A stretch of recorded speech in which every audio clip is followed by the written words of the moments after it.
Hi guys and welcome back to another talk, not the vlog.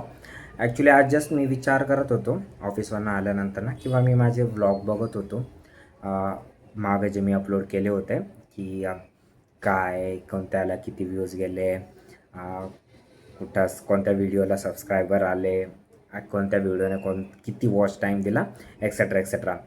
तर मग त्यावेळेस मला एक गोष्ट रिअलाईज झाली, ज्या व्हिडिओमध्ये मोस्ट ऑफ द व्लॉग्स असे की जे व्लॉग मी खूप मेहनतीने शूट केले, ज्या व्लॉगसाठी मी खूप कांदा कष्ट घेतले, ज्याच्या एडिटिंगवर, ज्याच्या अँगल्सवरती, आय मीन कॅमेरा अँगलवरती, ज्याच्या व्हॉईस क्वालिटीवरती, आय मीन जिथं मी जास्त मेहनत घेतली ना त्या व्लॉगला कम्पॅरेटिव्हली व्ह्यूजच आले नाही.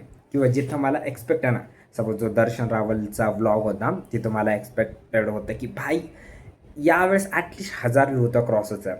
Aldous it reaches to 600 something, आणि मला सोडलं होतं ॲटलिस्ट जर 100 व्ह्यूज मागे एक सबस्क्रायबर तर मग 5 नाही 10 तर 5 सबस्क्रायबर. बट गाईज 600-700 व्ह्यूज नंतर पण त्याला 0 सबस्क्रायबर आहे. आणि त्याच्यानंतरचे जे 2-3 व्लॉग होते ना, लिटरली जिथं मी तर असेच टाकले होते, म्हणजे ज्या मला सांगायला काही नव्हतं, मी दिवसभर काही केलं नव्हतं, त्यांना मला एक सबस्क्रायबर भेटला आहे, ज्याचे व्ह्यूज पण अराउंड 20-30च्या अप्रॉक्स असतील काहीतरी.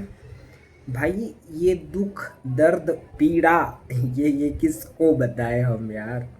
म्हणजे ठीक आहे, मी ना मला अराउंड एक 5-6 महिने झाले असतील व्लॉग करून, आणि याच्यात मी खूप चांगले व्लॉग माझ्या कम्पॅरेटिव्ह, म्हणजे मला असं वाटतं की मी काही दिलं आहे, पण त्यांना व्ह्यूज नाही ना, त्यांना वॉच टाईम नाही, सबस्क्रायबर तर लांबचीच गोष्ट आहे. पण जे व्हिडिओज मी जास्त जिथं एफर्ट्स घेत नाही ना ते जास्त चालतात. जे न्यू व्लॉगर्स आहे किंवा जे ओल्ड व्लॉगर्स आहे, जे खूप रेस्पेक्टेड आहे, जर कोणी माझं बघत असेल तर तुमच्यासोबत पण असं होतं का नाही हे मला नक्की कॉमेंटमध्ये सांगा. आणि आज जर व्लॉग कोणी बघत असेल तर प्लीज सबस्क्राईब करा. आज एवढंच. Bye bye.